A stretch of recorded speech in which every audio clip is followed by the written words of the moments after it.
Hi friends, ఈరోజు మనం chicken fry చేసుకుందాం. చికెన్ ఫ్రై కోసం పెద్ద బాయిలర్ చికెను శుభ్రంగా కడిగేసుకొని స్టవ్ వెలిగించుకొని కళాయి పెట్టుకొని మనకి ఈ హాఫ్ కేజీ చికెన్కి ఒక 100 గ్రాములు సుమారు ఆయిల్ పోసుకొని ఆయిల్ వీటెక్కినాక నీట్గా కడిగి పెట్టుకొని చికెన్ వేసుకోవాలి ఫ్రెండ్స్. ఆ చికెన్ సిమ్లో పెట్టి ఫ్రై అయ్యేంత వరకు ఈ మాదిరి ఫ్రై అయ్యేంత వరకు ఉంచుకోవాలి.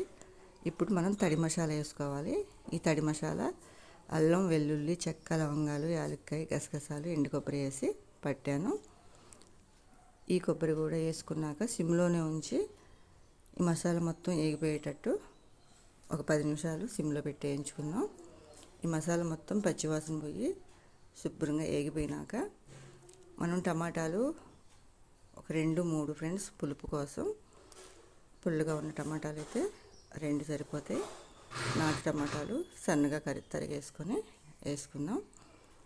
ఇవి కూడా శుభ్రంగా ఉడికిపోయిన తర్వాత కూరకు సరిపడా కారం, ఉప్పు వేసుకొని మనం దీన్ని పూర్తిగా ఫ్రై అయ్యేంత వరకు ఉంచుకోవాలి ఫ్రెండ్స్. నేను ముందుగానే వేసాను ఉప్పు, అందుకని ఇప్పుడు మీకు చూపించలేదు. ఇది మొత్తం సిమ్లో పెట్టి ఫ్రై చేసుకోవాలి ఫ్రెండ్స్. టమాటా మొత్తం ఉడికిపోయిందంటే మన చికెన్ ఫ్రై రెడీ అయినట్టే. ఓకే ఫ్రెండ్స్, నా వీడియో కనుక మీకు నచ్చినట్టయితే ప్లీజ్ లైక్ చేయండి, షేర్ చేయండి, నా ఛానల్ సబ్స్క్రైబ్ చేసుకోండి. Bye friends.